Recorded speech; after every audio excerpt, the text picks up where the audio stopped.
project is to convey some thoughts and some ideas to members of our community.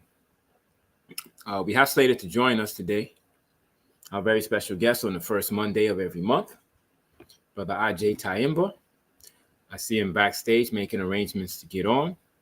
But before we bring Brother Agyei on, I do want to mention a few campaigns that we have been talking about. If you've watched this for any number of weeks, you will see that we not only talk and give a lot of good information, but we also encourage activism as well. And so as it relates to the activism, if we don't get involved in activism and if we don't fight back, then nothing will change.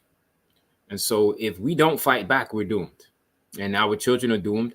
Our grandchildren will be doomed. So if you've watched this for any number of weeks, you will know that we have launched a campaign against Netflix. CMOTAP, which is the Committee to Eliminate Media Offensive to African People, the Clear the Airways Project, and any number of other organizations have come out and launched a campaign against Netflix for their animated reboot of the classic television series Good Times. It's a very deplorable, stereotypical depiction of Black people. Many of us find it to be very reprehensible. And so the call originally was to cancel your Netflix. Now, the call is still to cancel your Netflix. So I'm curious to know if anyone watching this has canceled their Netflix. So if you're watching this and you've seen this for any number of weeks and you've already canceled your Netflix because of the animated reboot of Good Times, put a 1 in the chat if you have already canceled your Netflix. If canceling your Netflix is something you would consider doing to be a part of this campaign, put a 2 in the chat if you would consider canceling your Netflix. So put 1 in the chat if you've already canceled your Netflix. Put a 2 in the chat if you would consider canceling your Netflix. Not only that, we talked about not only that, before I get off of Netflix, there is an open letter that we're being encouraged to send to Netflix. The open letter is on offthecorner.net. The open letter expresses our discontent with this animated reboot of Good Times. And so anyone wanting to send Netflix that open letter, you can do so by visiting offthecorner.net. You can copy paste the letter from offthecorner.net. You could put that in an email, or you could put that and print it on paper, put it in snail mail, and mail it to Netflix. So we got Brother C. Archer in the chat. He put a 2. He said he'd be willing to cancel his Netflix. We would encourage you to cancel your Netflix. And also on GoFundMe, there's a GoFundMe petition to sign to express your discontent to Netflix about the animated reboot of Good Times. So not only that, the campaign to help State's Prosecutor Marilyn Mosby is still ongoing. Marilyn Mosby was found guilty of using her own retirement funds to support herself and her family. And the system is going after Sister Marilyn Mosby because she prosecuted killer cops in the state of Maryland. And she exonerated 13 wrongfully convicted Black men. So Marilyn Mosby is being considered by many to be the Harriet Tubman of our day and time. So if anyone wishes to go and support Sister Marilyn Mosby, you can do so by going to GoFundMe.com. And if you put if you put the name Marilyn Mosby, you'll find that campaign. Not only that, the campaign to support Brother Dhoruba bin Wahad, who is a New York Panther, a political prisoner, and a longtime revolutionary, was started by Brother Agyei TYEHIMBA of Harlem Liberation School. That campaign is also still ongoing. So if anyone wants to donate to Brother Dhoruba bin Wahad, you can do so by going to the link. I posted the GoFundMe link in the chat. It's already there to support Brother Dhoruba bin Wahad. And speaking of Brother Agyei TYEHIMBA, we have him on live. Peace, Brother Agyei. Thank you for joining us on the Fact Project today, brother. Peace and Black Power, my brother. Glad to be here, man. Yes, sir. We're glad to see you. How are you doing? Doing pretty well. No complaints. Okay. Now, Brother Agyei, was interesting. After the COVID-19 colonial virus and all the other madness going on in society, when we say, how are you doing? That's not a throwaway question like it used to be, is it? No.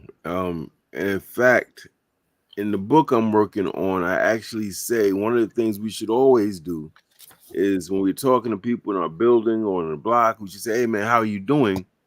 Because some people, we see them, they're smiling, whatever, but they may not have eaten in 2 or 3 days. They may be getting evicted, and there's something happened to their child, and so it's a way of saying that we care about people, and that's important. Absolutely. And I think it's in the Zulu culture. They say, "I see you," which means I'm recognizing your humanity. So I think that's interesting that you say that. Now, the great Neely Fuller Jr. always said, as Black people, we should always try to out courteous each other. This should be our code of behavior, our anti-racist behavior. We should always try to out courteous each other. Do you agree with that? Well, certainly that we definitely shouldn't try to out hurt each other and insult each other. Definitely to the degree that we can say something nice. I don't believe in flattery and I don't believe in coddling. I believe, but a true compliment, something you really believe, not something you're saying to make a person think something of you. But a true, "Hey man, I like that shirt." A compliment that's genuine and authentic goes a long way. Complimenting somebody on something they did or said or how they helped somebody, those things are important because white supremacy doesn't just deprive us of food, clothing, and shelter, those material things. It kind of robs us of spiritual things. It crushes our spirit. So people walk around here shells of who they could be because they believe they are nothing, have nothing, and can do nothing. So when you come and say, "Hey man, I saw you give that sermon," or I read the book you wrote, or what, "I saw you speaking at the rally," or "I see how you with your kids." There's been times I seen a brother on the block. I just say, "Hey brother, I notice when I see you with your kids and you seem to have a strong relationship. That's a beautiful thing, bro." And man, they light up. Partially because it's warm and sincere, and partially because they may not be used to getting a compliment. Exactly. Right? Exactly. So yeah. Yeah. So now, Baba Lumumba, who's out of Umoja House in Washington, D.C., not sure if you're familiar with him, he said, and I'm just spinning off of what you just mentioned, he said the greatest thing that systemic white supremacy took from us as Black people is our ability to love ourselves and each other. What are your thoughts? Certainly, I'm not the best at ranking stuff, but certainly that's right up there. That's very important. If you don't love yourself, that's the whole foundation of you. As it relates to me or you, our whole existence is based on how we see ourselves. So if we have a very skewed and crippled and deformed view of ourselves, that's going to come out in our thinking and our behavior. When people say things like, "Oh, you look good," instead of us hearing "you look good," which is a compliment, we hear they're trying to make fun of me. What they trying to say? I need to go to the gym. See, it's like it keeps people very. One of our problems, brother, is deep insecurity, and nobody wants to admit it. But if you got to always do things to get attention, be over dramatic, be pretentious, try to be things you're not, and say that you have skills or intelligence or whatever that you don't, that indicates that overcompensation tells on you every time, no matter what you say.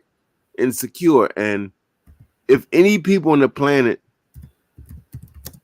would be insecure deeply, it would be us because of the 4 centuries, depending on when you dated, some would say over millennia, attempt to rob us of humanity and certainly of our land, our labor, and our language.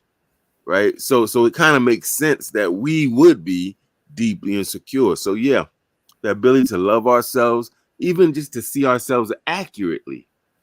It's like we have kind of a political and cultural anorexia. We're in fine shape. We are right. We're not perfect, but we're not, but when we look in the mirror, we see something different that doesn't reflect who we really are. So we have that kind of, people could compliment us and tell us this, but if you're deeply insecure, man, it's always going to be like, "Oh, they lying." They can't see beauty in me or value in me, or we flip on the other side of arrogance, where we think we the most beautiful thing ever, on the earth. So Right. it seems to be one or the other that messes us up. Now, what are some of the things in our society that facilitate this insecurity that you talk about? Well, definitely the media.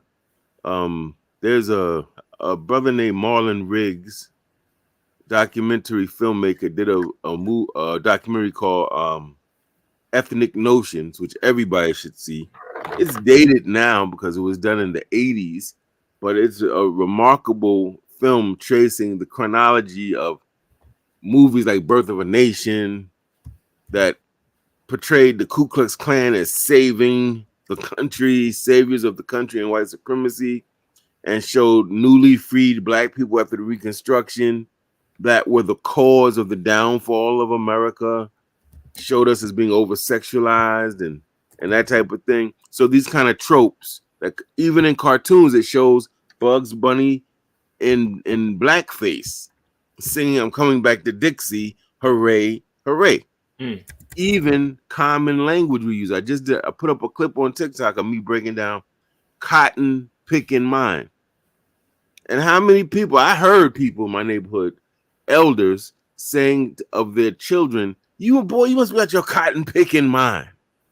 Right? And if you think about the imagery of that, to be they're saying it as a way of saying you're messing up, you're backwards, you're not doing something right. But when you think of the imagery of cotton picking mind, that means you're in a slave mentality. So we as Africans and New Africans would want our children to be out of their cotton picking mind. But the fact that we see that as, that we don't catch that is so obvious. You're out of your cotton picking mind. Like, where does that come from? We're up in the north. Ain't no cotton fields right here where we can see. So where did that come from? And why are we not interrogating that type of language and saying, wait a minute, you're out of your cotton picking mind. All right. Very good. Stay that way. Right.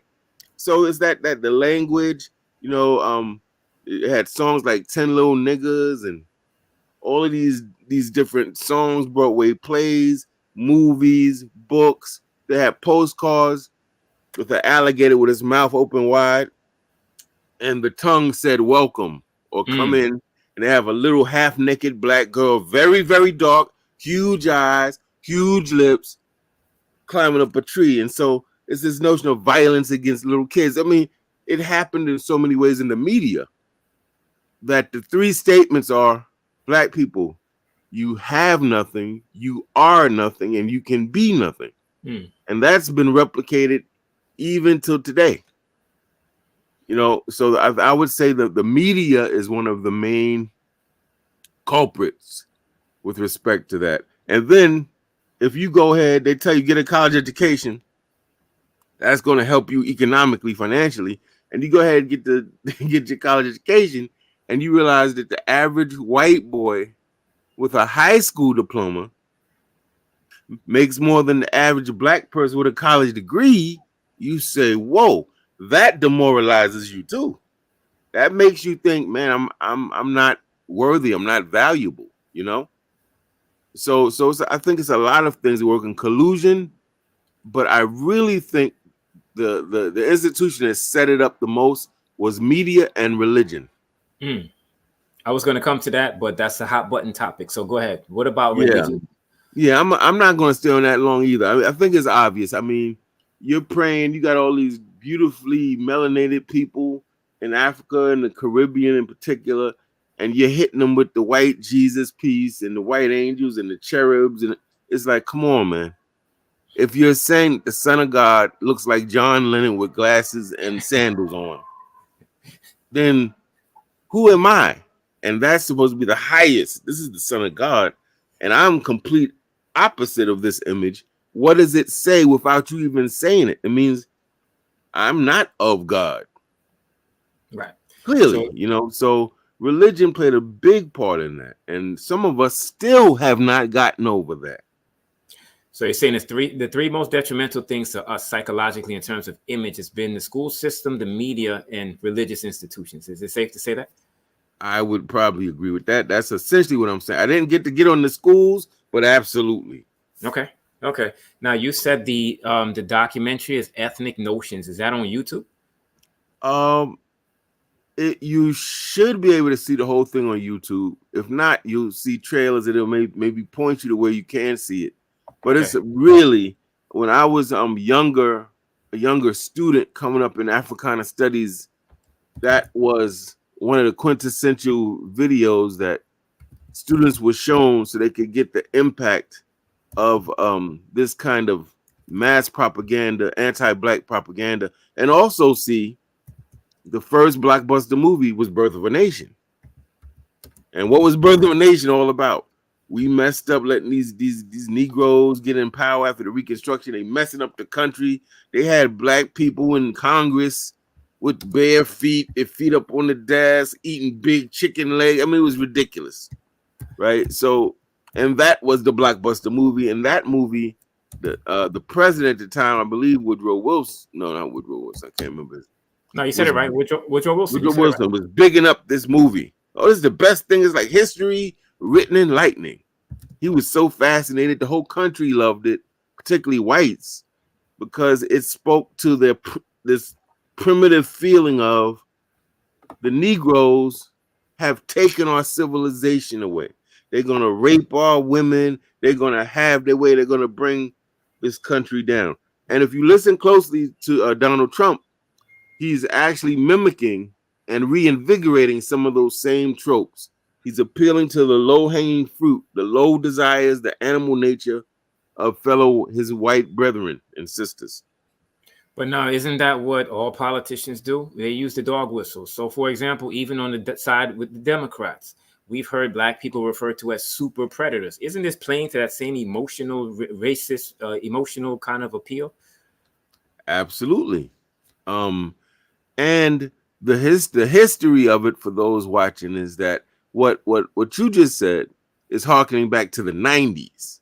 The super predator coming out the mouth of Bill Clinton has signed this omnibus crime bill. Omnibus, family, just means that it's a bunch of different pieces to it, right? And this crime bill locked people up. If they caught you with drugs, they kicked your entire family out the project home. Your entire family got nothing to do with what you're doing. They would kick them out of public housing.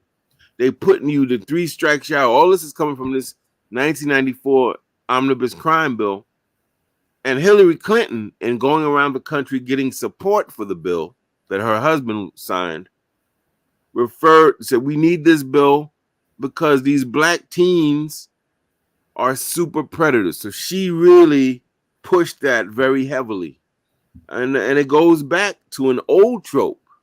And that was the trope that comes out of Reconstruction. Remember, white people or just people in power, period, use imagery and text and music to suit their need at the time. So when we were enslaved, how were black men depicted? Very nice, very jovial, happy-go-lucky. Why? Because they had to show that we were happy being enslaved, that slavery was a good thing. So the common trope back then was the black men with sambos and cooning and smiling and dancing. After the Civil War and Reconstruction, where we're now empowered, starting businesses and newspapers and running for office and all these type of things, now it became they're dangerous. They're going to watch your sister and mother. They're going to rape her. You lock it down. We better lock these people up. They're dangerous. So they'll change the trope to fit their need in a historical era, you know? So that super predator goes way back, as you know.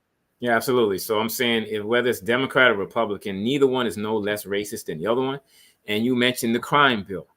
That in part was written by Joe Biden, who is president now, and he can't even say the word reparation.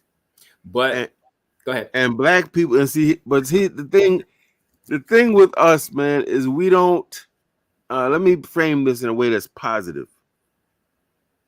Sometimes we don't study and do research enough. So we love Joe Biden. Okay, why? I would challenge anybody. Next time you hear a black person say that they like Joe Biden, ask them why. And when you ask them, say, what specifically has he done legislatively? Because he was a legislator for many. He was in Congress. What has he done through legislation, or what legislation has he supported or written or co-authored that suggests to you that he's a friend of black people? And I can guarantee you, most people won't be able to tell you. Because So you say, okay, so if you don't have that type of evidence, then what leads you to believe? Then they'll go to he's the lesser of two evils theory. Well, how do you know? See, how do you know he's the lesser of two evils if you don't know his track record? Maybe he's worse than Trump. But if you can't talk about what he wrote and what bills he supported, you can't even intelligently make that statement. So this goes back to, and it's not a bad thing. It shows us things like this that are really extreme, like Trump coming out. It shows us our soft areas, shows us where we need to step up. We need to be better. We need to be able to, if we're going to speak out against things or speak up for things, we should have a reference point. Yeah, now I was going to come to Juneteenth a little bit later, first day of July. So we're coming out of June. And last time we spoke, we didn't get a chance to talk about Juneteenth. I know you posted some videos. You had some thoughts on Juneteenth. What are your thoughts about the whole Juneteenth holiday? Yeah, well, it's a complicated one, because on one hand, it's celebrating, quote unquote, our emancipation from enslavement. That's a good thing, certainly. I don't think too many black people say, "Oh, boo." We get that. The flip side that makes it a little touchy and controversial is that the people in Texas heard about their emancipation roughly 2.5 years after President Abraham Lincoln signed. That was the second Emancipation Proclamation. After he signed that in 1861, family. Right? January 1st. And you learned about it, in 1863. So it's kind of like, dang, y'all found out all late. Y'all were working as enslaved people for an extra 2.5 years and didn't even know it. Yeah, well, that wasn't their fault, right? As an enslaved people, they had no social media. They had no post offices the way we understand it, and they had no television or television networks or radio. So there was no or telegram, any reliable type. So there was no instantaneous way to disseminate information the way we know it is today. So of course, the people, if he's signing something in Washington, D.C. in the Northeast, yeah, the people in the deep South and the West are going to hear about it later. But I don't think that's the fault of our people. That's the fault of the white man. So if we're mad and we got concerns, it's for him. And even him, you got to say, well, what's he going to do? He can't get it there too much quicker either. But not to get caught, not to get stuck in the minor issue. The major issue is it is seen as their jubilee. It is seen as their emancipation. Now, for me, the larger questions are whether you learned about it 2.5 years later, or you learned about it when Lincoln first signed the proclamation. Are you really free? That's the real question. Whenever you learn it. So, are you really free? This question echoes throughout history for new Africans, for descendants of Africans that had this experience in the United States. That question echoed in the 50s with the Civil Rights Movement, with this Board versus Brown versus Board, desegregation of schools. We desegregate the schools. Now you go to schools with white folk. Now they're forcibly busing you to different schools out your neighborhood. Are you free? Then it comes up with the Civil Rights Movement and the Voting Rights Act. Now we can go to vote, and the Klansmen ain't standing there with sawed-off shotguns threatening you. So now you're voting. Are you free? Now they get rid of the restrictive covenants, and now white people they put a house up for sale. You have the right to buy it. You buy a house. Are you free? That question keeps haunting us. And to this day, we have black people who think because they got X amount of college degrees and they went to this white university or historically black university, and because they go to this church or worship this religion that other people go to, or they're a Mason or an Elk, and there's other white Masons, we all brothers and whatever they think, or they're in this fraternity or that fraternity, are you free? So that question is the question we have to consistently keep in the forefront of our brains and our consciousness, consistently raise with everything, and even the decisions we make. So I'm thinking, I got little kids, right? They're elementary school age. What school am I going to try to get them in? And the question is, if this help them to be free, will this give them the knowledge, skills, understanding, contacts, whatever, so that they can advocate better for our freedom, or will this be a barrier? And if we thought that way, speaking out, wearing my educational hat, if we thought that way, we would never send our kids to boarding schools. Ever. Because when you send them away like that, they're in high school, but it's like they're in college. They're going away to a whole nother state, and they're staying there from September to, let's say, whatever the first major holiday is. Right? So they're there for months at a time with mostly white students who are upper crust and mostly white teachers, right? So imagine the cultural shock and cultural violence that's being inflicted on these young kids. And if you study, if you were to do a longitudinal study of the kids, we send them to these boarding schools. Oh, they got into this and they got into that. We're so happy. We bragging on the job. And you look at them kids, how they act, their conduct, their grades may be stellar. They get into great colleges, but something is done to them. They're different. They come back different in bad ways.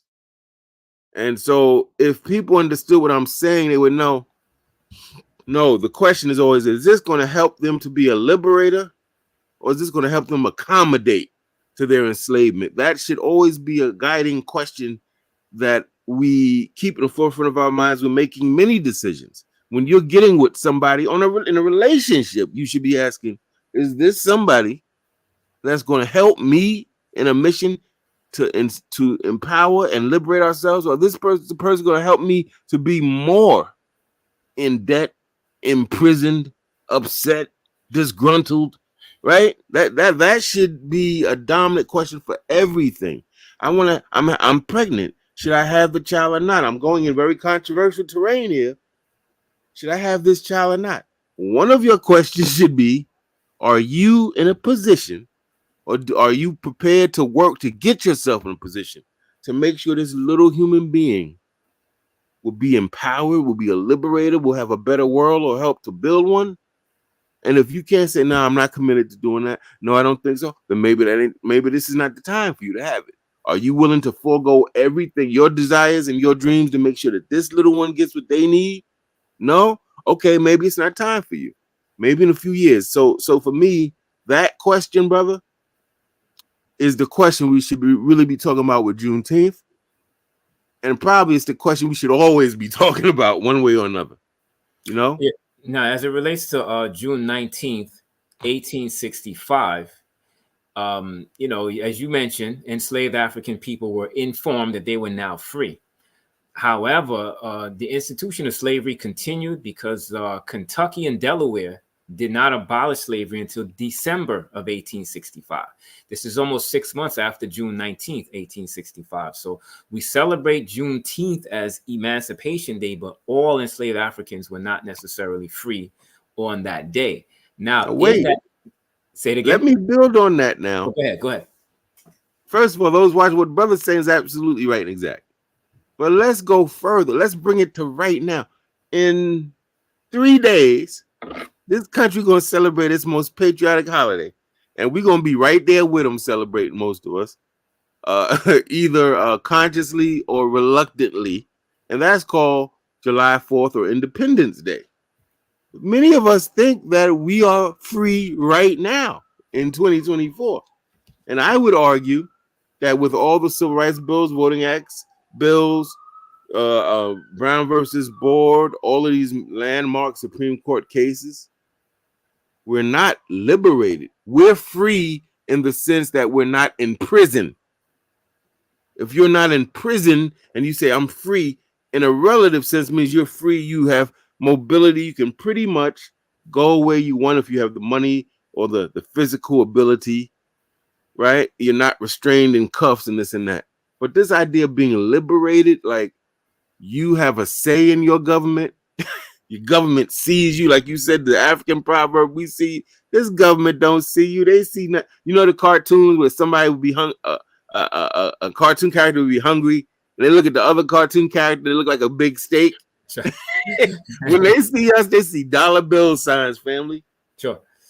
That they don't see us. So liberation is like, hey, I have agency. I can think something. I have a reason to believe that I can bring this invisible thought into physical existence. I exert power in my life. I don't have to worry about surviving. I have a livable wage. If I want to work and I have the skills work, I can work. I'm not being judged unfairly or these artificial barriers put in the way. I have land that I'm tied to. Maybe a language I'm tied to, customs, a set of customs and holidays. So for me, that question, even if that's what I'm saying, I don't quibble over some of that stuff with Juneteenth. Let's say that they were free immediately when he wrote it and everybody was free and slavery really ended. We know that didn't make them free. Most of them didn't have their own tools. They didn't own no land. They didn't have most white people that were willing to hire them. And so many of them became sharecroppers and they got jerked. They didn't get wages, still didn't get wages, and they got jerked again. And they're in permanent sort of indenture or indebtedness to these white people who own the land, most of whom were their former slave masters. Or they wrote a 13th Amendment that got rid of so-called chattel slavery formally and created the prison system as a new form. So we know that, you know, when they make moves, man, it's always a public agenda and it's a private agenda. And often the twain don't meet, you know, what they say and what they do and the impact it has, you know? Yeah, we're not free. We still complaining about, look, it's 2024. I'm looking at a video of Malcolm talking about police brutality in 1962. I'm reading Frederick Douglass's narrative in the life of a former slave, talking about getting whipped and having to fist fight the slave breaker that was assigned to make him docile, and how he beat him up and eventually ran away, got his so-called freedom. And I'm like, wow, that's like 18th century. Right? And we in 2024 talking about we need community policing. We need militias. Okay, so what does that tell you? We're not liberated, man. So all it to me, you know, I think we tell ourselves things so we laugh so we don't cry. We lie so we don't have to deal with the truth. We embellish so we don't have to deal with the hard facts. But the truth is, we wasn't liberated then, and we're not technically liberated now. We're in a better position, certainly I can't stand here and act like I'm not in a better situation than my great grandfather was in, of course, but we're not liberated yet. Yeah, you mentioned the 13th Amendment, and I was going to go there. The 13th Amendment, and I'm not one to quote the law because the law can be manipulated, and it's written in Latin, so it's written deliberately to deceive you so that you don't totally understand it. But the 13th Amendment is very clear. It says slavery is abolished except as punishment for a crime. So as long as the word "except" is in there, that means slavery was never totally abolished. So, you know, that, and we had no saying that's the radical so-called Republicans. Right. You know, we're at the whim of whoever's in an office. You know, it's ridiculous. Now, like for instance, how many people, I don't know the answer to this. This is all hypothetical. How many people are running independently for president or vice president? What parties are running candidates for president outside of Democrat and Republican? What are the names of these people? What's their platforms? Now, I'm raising that to say the fact that most of y'all can't answer that, and I can't answer some of that, speaks not just to like we're ignorant and we're not. No, you don't see no damn publicized debates of Cornel West, of his party, of the Green Party. You don't even know that they exist, because the only thing you hear people discussing is Democrats and Republicans. Only thing you hear people talking about are the established political parties. You don't hear about the independent parties. So yeah, you got the right to run, but if you don't have big money, chances are you're not gonna. People won't know that you even exist. So they have debates. Family watching. They have the independent parties have debates, but you got to look them up. You got to find them and look at them on YouTube. They do not. The big broadcast networks do not support that. So again, you're not really liberal if you don't have real choice and real opportunity to say, oh, I don't agree with this one or that one. I'd like to try this. And that thing you're going for has absolutely zero chance of winning. They don't even have the money to mount an effective publicity campaign, to buy ads. You watching your game, you eating your popcorn with your lady, and here comes the thing. Hey, I'm Joe Schmo. I'm a redneck cracker that don't want black empowerment. Vote for me. They pay for that. And most of these independents can't afford that. So to me, the whole thing is rigged. People who understand that are going to be more fulfilled. They're going to be more mentally healthy. It may not be successful all the time. And the society wants to keep us away from those people because they're the ones that's telling like it is. And there's a few white folk like that. You need to check out George Carlin, for example. George Carlin's telling you, and he lived right here in Harlem, right on 120 something. They got a whole street named after him. And he'll tell you how to use language, how to use media, So there's people that know the truth, family, and they're trying to keep us from them so that we don't stumble upon it and empower ourselves. Now, when Juneteenth comes around, Brother Agyei, I'm reminded of something that the great Omawali Malcolm X once said. He said the system of white supremacy will never give us, or he said the system of white supremacy will only give us symbolic victories. He said they will never give us real freedom or real economic equality. I feel like, and you mentioned Joe Biden a little earlier, I feel like Juneteenth is just a symbolic victory. Now, Brother Agyei, think about this. How many did you or anybody you know ask for Juneteenth to be a federal holiday? I didn't. Exactly. But they didn't, they signed anti-Asian hate legislation the day he put his butt in the seat, but you can't sign any legislation for us except to give us a holiday. So for me, it serves as more of a distraction than any real progress is going to, give us any real freedom. And the next thing is they make the freedom of enslaved African people something that was exemplified by Gordon Granger, who rode in town on a horse and read Field Order Number 15. That completely puts Nat Turner out of the equation. That puts Denmark Vesey out of the equation. That puts Gabriel Prosser out of the conversation. And then here you go. The white savior came in on the white horse and saved you. And so I feel like we have to jump ahead of this Juneteenth thing and take control of the narrative, because if not, then our heroes that stood up for us, they become a footnote in history. And the people that don't look like us become the hero. What are your thoughts? Well, I certainly agree with the sentiment. I look at it this way. I'm an avid chess player, and chess has a lot of implications for us in terms of military strategy, in terms of deep thinking and analysis, the ability to predict what's going to happen in the future based on what you see on the board. When you play chess, though, family, you're sitting across. It's very clear. This person's an enemy. They're sitting directly across from you. They have whatever color army they got. You got whatever color army. They're clearly army. There's a castle. There's a king and queen. There's bishops. There's pawns, right? They all have different moves and different powers. But when somebody takes my queen, I don't cry. I don't march. I don't get upset. We're in a competition. The goal is to trap that king up. And so that means what? There's gonna be attrition. They're gonna be killing some of my army. That goes without saying. You're not gonna come out of chess unscathed. Even if you're the best players, the opponent's gonna get some of your pieces, right? What you do is you say, I was vulnerable there. You learn quickly. And now you say, now I'm gonna make sure every piece I have is protected. I'm gonna make sure when there's an exchange that it's an equal exchange or I get more out of the exchange. I'm not gonna get caught up in taking pieces. My goal is to what? Win the game, to trap the king.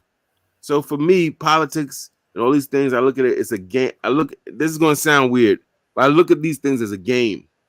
Not in the sense that it's not serious, but in the sense that to win, liberation is gonna take the same thinking that it takes for people that play a highly mental game like chess. It's going to take the same type of thinking. Why are the cops there? What do they threaten? How do I protect what they threaten? Same thinking. Why are the charter schools? Why is there whole networks of charter schools? Achievement First, for instance, that's all in Connecticut. And then there's certain ones, Ascend, that's all in Brooklyn. Why are they doing that? Oh, that's like colonization. Oh, so you mean that they have a new type of colonization now where they may use school systems. And those school systems occupy certain geographic areas and therefore what control physical territory and now the mental territory of our kids' minds. Why is it when I'm in a classroom in a school 5 through 8, not one kid could read an analog clock? I'm going to say it again. Not one of those kids knew how to tell the time from an analog clock. What does that mean? I had to, when they went to the bathroom, I had to tell them what time it was. They could. I said, you can't. No, I can't. I said, what? They don't know how to write their signature? That's crazy. But when you think about what it is, it's colonization in a different form. Right? And promising they're going to go to college and all that. They can't even read an analog clock. Come on, man. So for me, that's chess. Do I get upset? Yes. It's insulting to know that your tax-paying dollars in some cases are going to these things. But as soon as I get over that, it's right back on, okay, why are they doing this? How are they doing this? How does this affect us? What do we do to stop it? What's our counter move? It has to always come back to, so I think like that. Because that's the thinking that's eventually going to put us in a situation where we have a fighting chance, a realistic chance to achieve liberation. As opposed to we just complaining and we're upset and we're making these different analogies and metaphors. Yeah, I get all that, but I really want to be free at some point. If I can't do it, realize it, I'd like my progeny to realize it. And to do that, we have to look at it as, don't get too emotionally invested. Don't get stuck. I put up a post recently that said, good leadership, effective leadership makes decisions that are sometimes emotionally influenced, but never emotionally driven. Never. You never make a decision, I'm mad. No. You can use your anger to inform the decision, but it can't be driven by that. And when you look at it as a game, in a game context, it takes that away. So now we can think. This is how they're moving this way. This is why your churches and your different programs who you trust and love are working with police in your city in these gun buyback programs. You should be saying, don't get too upset. Logic, mind. Why is this happening all over America? No, it's happening in certain communities. What type of communities? Melanated communities, poor communities. What could be the possible agenda of the police wanting to buy back our guns? Then you think about it.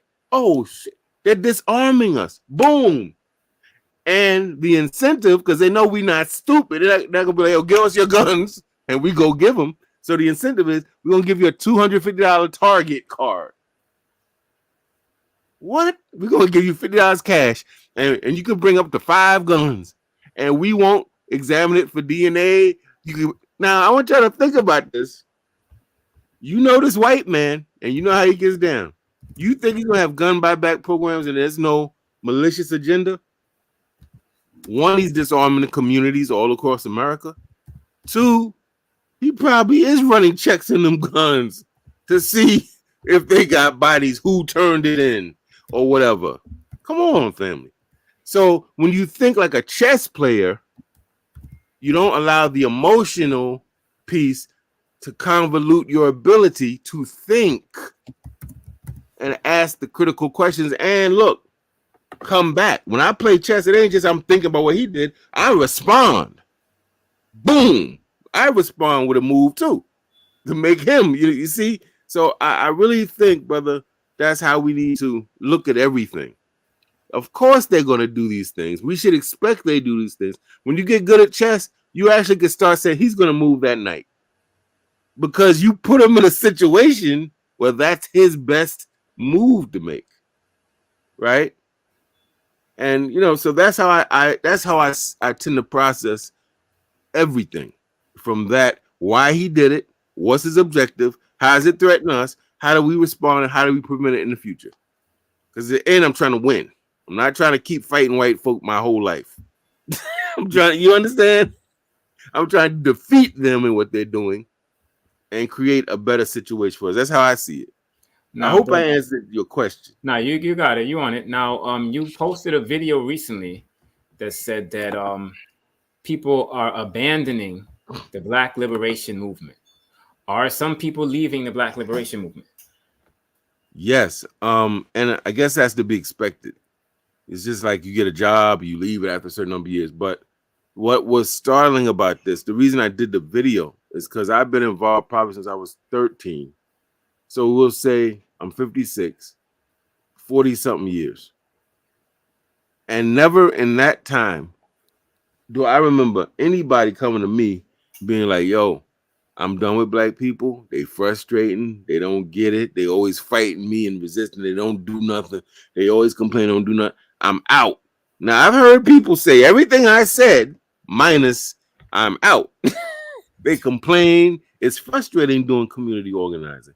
This ain't no easy work. This ain't for the timid, the people that want to have the benefit without doing real work. This is real work.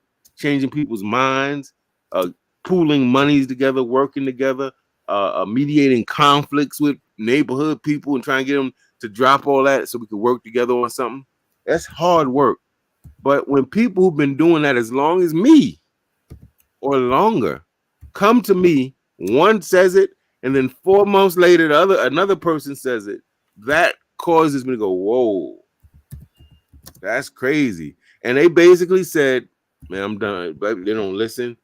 I'm tired of spending all my time and energy, my money, my health, and I'm done. And just straight up like that. And I'm gonna go do this.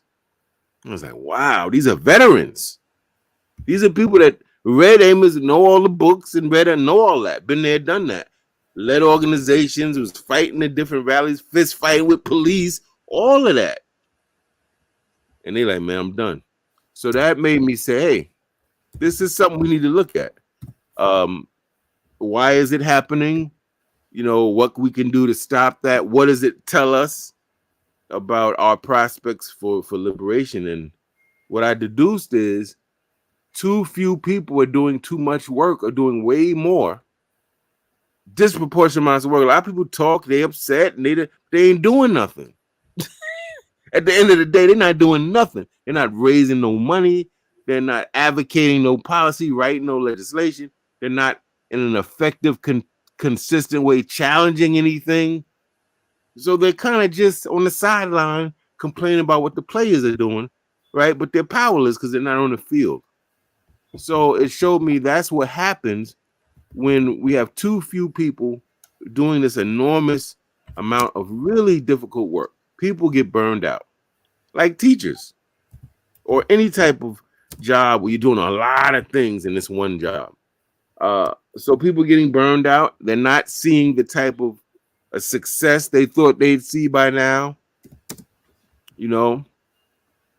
And it let me know we have to maybe reframe how we talk about the liberation movement. We have to let people know there's room for different types of people. It's not just for people that speak well. It's not just for people who can write books. It's not just for people who can quote every, book ever written. We need people who are artistic and creative, innovative, people who can solve problems. Musicians can get involved with this. Dramatists can get involved if they have the politics of it, of course. There's room for people who are into the martial arts and maybe in the military and have certain skills like that. There's room for them. There's room for it. There's at least maybe 9 or 10 different lanes. People who are into natural remedies that can heal, we need them. We need doctors. So if we sell it that way, well, what happens, we'll have a greater response from the community saying, oh, wow, I thought you had to sound just like Malcolm and be as smart as him and knowledgeable to get involved. No, that's Malcolm. Ain't going to be another Malcolm. But you know how to heal people without taking the white man's medications. We need you. Straight up. And if we sell it that way, we'll get more of our community members, village members will come into the fold. Right now, liberation is being sold as, you got to be Umar Johnson. You got to talk like him, look like, nah, man, that's all. I don't agree with that. So I think that's part of it. But it was very disturbing to hear those two brothers say that. I was like, wow. Not much to say back when people say all that. Their minds are made up. Yeah, that's where they are. Yeah. I was talking to Dr. James McIntosh out of CMOTAP, and we had the little bit of a similar conversation where I asked him about the Netflix campaign. Does he think Black people will have sustained indignation, which is just a fancy way of meaning they're going to fight for a long time? Or do you think they're going to get battle fatigue? And he said to me, when you're at war, you can't get battle fatigue because you don't have a choice. So how would you respond to that? What are your thoughts on that? Well, I agree. I think, and I'm not knocking these brothers because they're good brothers, but I also know that as much as we use the war metaphor, we're not training like we're at war. So, for instance, take our militias and gun clubs and look at the white boys' militias and gun clubs and ask yourself the level of training, the level of rigor, are we more in the media? Are we in the media a lot? Are we marching in public a lot, or are we clandestine and doing things that nobody knows what we're doing but us? So you look at it and you see, I don't know if this side is really clear that we're training for war. It's almost like we get caught up in some political theater. It's almost like it's showtime at the Apollo. It's like performative, right? I don't know if I'm making my point. So if people are not constantly being told, like the Army, they're going to take you, induct you, they take you somewhere different from your house, they shave your head, oh, shoot, I'm signing up for war. They changing everything about me. I'm being yelled at and told to do A, B, and C. I got to do exercises. If I don't, I'm kicked out. So I don't know if we're approaching it with that sense of rigor or urgency where people know, nah, we're not just doing this to be cute, bro. We are at war and we're preparing for war. I don't think that we're looking at it that way. So I think a lot of people who are well-meaning, good people, they're not approaching it in the way you have to approach it to reach what good brother said, because that's right and exact. I also don't think that we reached a term that I coined in one of my books, irreconcilable discontent. It's one thing to say, I don't like these schools, they teaching this. I don't like the schools that did this to my son. I don't like the teachers and the principal, they won't let her teach Black history, and be upset. It's another thing to say, 8 100,000 of us from the community are coming to that school, demanding to meet the principal. We're going to have an agenda, and we're coming to all those PTA meetings, and we're commandeering them. And the issue is, boom, boom, boom. The first group was discontent. The second group is irreconcilably discontent, meaning they're done with the just getting upset. They're going to take control. They're going to take power. They're going to force systems to respond. They're going to engage systems. And I don't know if Black people have reached a point of irreconcilable discontent, because if we did, the cats would come out. And see, when the cats come out, the Black cats, there's bad luck for racists and white supremacists. The Black cat is bad luck for people who try to do Black people harm. When the cat's away, the racist mice come out and play.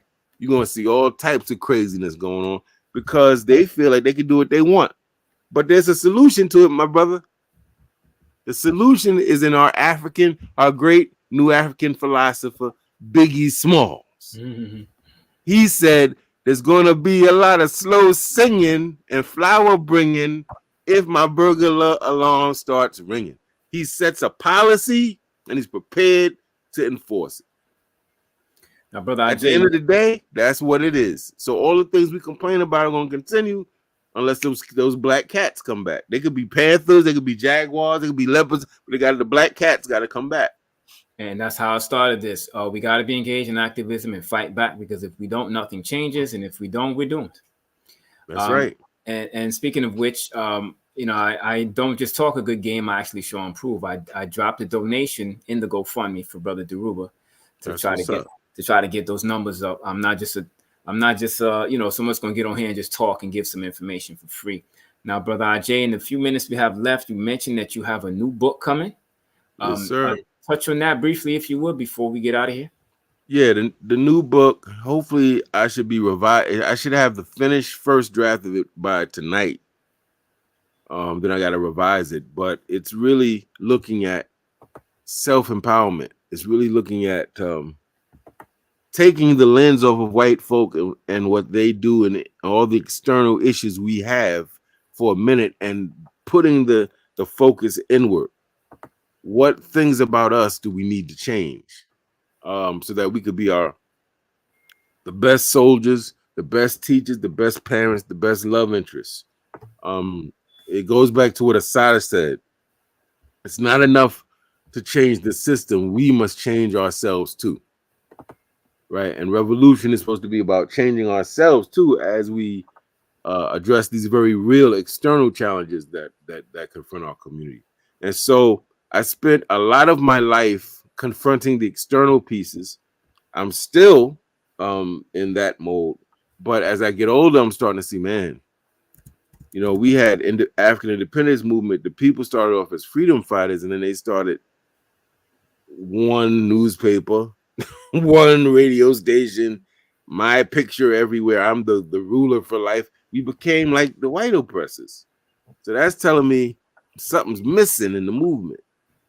And that's this thing in here that says no matter what this person does, I'm not going to imprison them just because they disagree. I'm not going to kill them because they disagree. I'm not going to be like them. We may have to exile some of these mofos, but I ain't going to be killing them. I ain't going to take their life. So it's trying to get at some of those pieces. Give us a better way for living and behaving and thinking so that we can be liberated in our consciousness and liberated on this earth at the same time. All right, so we're out of time now. I'm sending people now to Harlem Liberation School on YouTube. You definitely not only need to go there, but you need to subscribe to Harlem Liberation School on YouTube. Also, I posted the GoFundMe for Brother Deruba in the chat. I'm going to do that again now as I'm speaking. He just turned 80 yesterday, too. He just turned, wow, see that? He just turned 80 yesterday. And he needs that support. And yeah. I would like to think that people will get involved and go ahead and drop a donation. And it don't have to be, a hefty amount of money. That's it's right. Whatever you can afford to give. If you can afford to give $5, by all means, give the $5. We're not asking you to give, your rent money. That's right. You to give the money you need to pay your cell phone bill. We're not asking for that money. But we're asking That's for a right. little something to support the brother who just turned 80 years yesterday. So I'm putting that. I put that in the chat. I also put the Harlem Liberation School link in the chat, and I put information how people can follow you, brother, on Linktree.